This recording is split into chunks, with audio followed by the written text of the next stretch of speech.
बात यह है, निरीक्षण तो एक औपचारिकता है। हम खुद से संतुष्ट हैं। यही है कि बिजली नहीं जाना चाहिए, पूरी तरह से फुल प्रूफ होना चाहिए। वो सब व्यवस्था यहाँ पर होनी चाहिए, इसमें कोई शिकायत नहीं है। आपने अभी कोई पाया कुछ यहाँ पे? नहीं, सब ठीक है। हमें तो इस बात पर भरोसा है कि स्थानीय प्रशासन इसमें कोई गड़बड़ नहीं कर सकता। जो कुछ होना है ऊपर से ही होना है। सर, रंजना अहिरवार की सागर में जैसे मृत्यु हुई, हत्या हुई, उसके अलावा छिंदवाड़ा में 8 लोगों की जघन्य हत्या हुई, क्या कहेंगे? दोनों में फर्क है। जहाँ तक छिंदवाड़ा की घटना है वो तो पारिवारिक है, उसमें कोई बाहर का व्यक्ति नहीं है। कांग्रेस ने हमेशा इनके लिए लड़ाई लड़ी है। सर, प्रधानमंत्री नरेंद्र मोदी ने एक इंटरव्यू में कहा है कि 50 साल पहले तक, जब तक फिल्म नहीं आई थी, गांधी जी को कोई नहीं जानता था। ये उनकी एंटायर पॉलिटिकल साइंस का उनका ये नॉलेज है कि उनको कोई जानकारी नहीं थी। सर, मध्य प्रदेश जबकि इंटरव्यू में पहले वो कह चुके हैं कई बार, मन की बात में कह चुके हैं कई बार, लेकिन कुछ है आजकल कुछ घबराए हुए से है मोदी जी। हर दौर में उनके नारे बदलते गए, जैसे जैसे इलेक्शन के फेस आगे बढ़ते गए नारे। उनका नारा तो हिंदू मुसलमान के अलावा बाकी सब है। सर, मध्य प्रदेश में नर्सिंग घोटाला, इसमें क्या लगता है बीजेपी? बहुत बड़ा घोटाला है और उसमें मुख्यमंत्री, मंत्री सब शामिल हैं। अंजना के साथ कुछ दबंगों ने छेड़छाड़ किया, कुछ उसके साथ बदसलूकी की, जिसकी शिकायत उसने पुलिस में की और उन लोगों पर, जो दबंगों के जो बच्चे थे, उनके शिकायत हो गई। तब से उन पर दबाव डाला जा रहा था कि आप शिकायत वापस ले लो या समझौता कर लो। अंजना बड़ी एक इंटेलिजेंट लड़की थी और उसने 12th पास कर लिया था, ग्रेजुएशन कर रही थी। तो ये लोग हैं, करीब 3 भाई हैं और 1 बहन। तो सबसे छोटा जो भाई था, उसको वहाँ पर एक दिन सब्जी वब्जी खरीदने गया था, वहाँ घेर कर उन लोगों ने मार, इतना पीटा, वो मर गया, तलवारों से वार किया। उसकी माँ और अंजना बचाने गए, उनको निर्वस्त्र कर दिया गया। एक विभत्स घटना हुई। जब मुझे मालूम पड़ा, मैं वहाँ गया था, ये अगस्त 2023 की बात है। वहाँ पर जिन लोगों ने हत्या की थी उनमें बाकी सब नाम तो ठीक रहे, लेकिन एक अंकित सिंह है जो कि जिसने की छेड़छाड़ की थी अंजना की, कहने के बावजूद भी उस पर FIR लिखित में देने के बाद भी उसको मुजरिम नहीं बनाया है।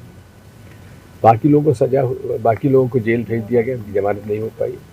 पूरी कोशिश रही और पूरे तब से लेकर आज तक पिछले 9-10 महीने तक लगातार उन पर दबाव डलता रहा कि तुम समझौता कर लो। भूपेंद्र सिंह जी ने भी उन्हें घर बुलाया, समझौता करने के लिए कहा। यहाँ तक विक्रम सिंह एक जेल में बंद है, उनको जेल में बुलाया और धौंस दी कि तुम वापस ले लो, तो वो नुकसान हो जाएगा। इसके बाद फिर 25 तारीख की रात को जो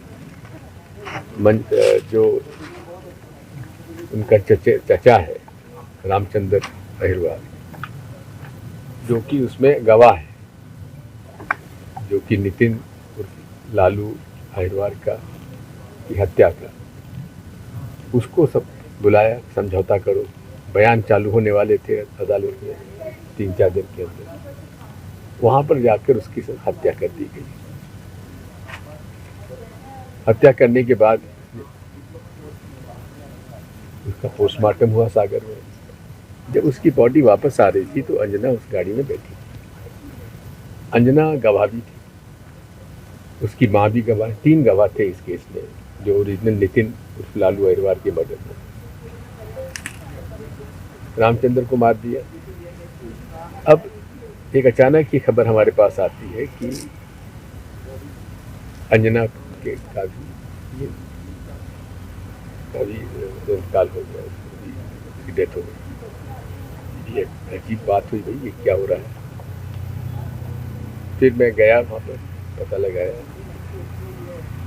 ये बताना चाहता हूँ कि जब ये घटना हुई थी, रक्षाबंधन का समय था, तो मैंने अंजना की माँ से राखी बंधवाई थी, मैं तेरे को पूरा सपोर्ट करूँगा। तो एक निजी तौर पर एक पारिवारिक संबंध हमारा परिवार, बहुत साधारण गरीब परिवार है, और जो उसके पिता हैं रवजी रहीवाल, उनके पैर में भी पुरानी बहुत बड़ा चोट है जिससे वो चल फिर नहीं सकते। इसी बीच में जो छोटा मंडला भाई है विष्णु, उसका जिला बदर करवा दिया। पूरे तरीके से प्रशासन जो था इस परिवार को पीछे दबाव बनाया हुआ था कि आप समझौता करो नहीं तो आपको नुकसान होगा, तो नुकसान हो गया।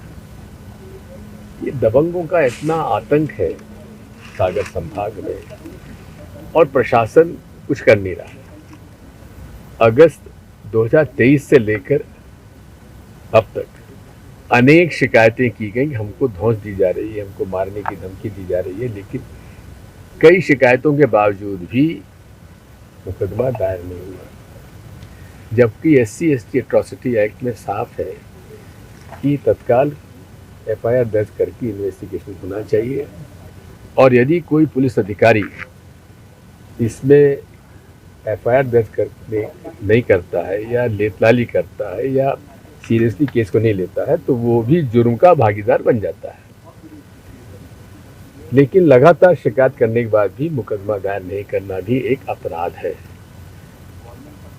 कलेक्टर और SP वहाँ पर कम से कम 2 साल से है। अब मुख्यमंत्री जी वहाँ गए तो किन दो को लोगों को साथ ले गए? भूतपूर्व मंत्री भूपेंद्र सिंह को और गोविंद सिंह राजपूत को। गोविंद सिंह राजपूत वो हैं जिन्होंने कि दलितों के SC/ST के मकान गिरवा दिए थे, क्योंकि उनका वहाँ क्रशर लगना था। उस समय में वहाँ पर गया था। भूपेंद्र सिंह वो हैं जो सारे भाजपा के लोगों को बचाने में लगे हुए हैं। तो ये क्या मैसेज दिया CM? यही मैसेज गया कि आप कुछ करते रहो, ये दबंग मेरे साथ है, तुम कुछ नहीं कर पाओगे। पुलिस प्रशासन पर क्या मैसेज गया होगा? तो ये भी एक अजीब सी बात है कि संत रविदास जी का 100 करोड़ का मंदिर बनाएंगे, लेकिन संत रविदास जी के जो अनुयायी हैं उनका साथ अन्याय होता रहेगा, अत्याचार होता रहेगा, हत्याएं होती रहेंगी। ये सारी बातें हैं जिसके खिलाफ हम लोग लड़ रहे हैं। कांग्रेस ने हमेशा इनके लिए लड़ाई लड़ी है। सर, प्रधानमंत्री नरेंद्र मोदी ने एक इंटरव्यू में कहा है कि 50 साल पहले तक जब तक फिल्म नहीं आई थी गांधी जी को कोई नहीं जानता था। ये उनकी एंटायर पॉलिटिकल साइंस का उनका ये नॉलेज है कि उनको कोई जानकारी नहीं थी। सर मध्य प्रदेश जबकि इंटरव्यू में पहले वो कह चुके हैं कई बार, मन की बात में कह चुके हैं कई बार, लेकिन कुछ है आजकल कुछ घबराए हुए से है मोदी जी।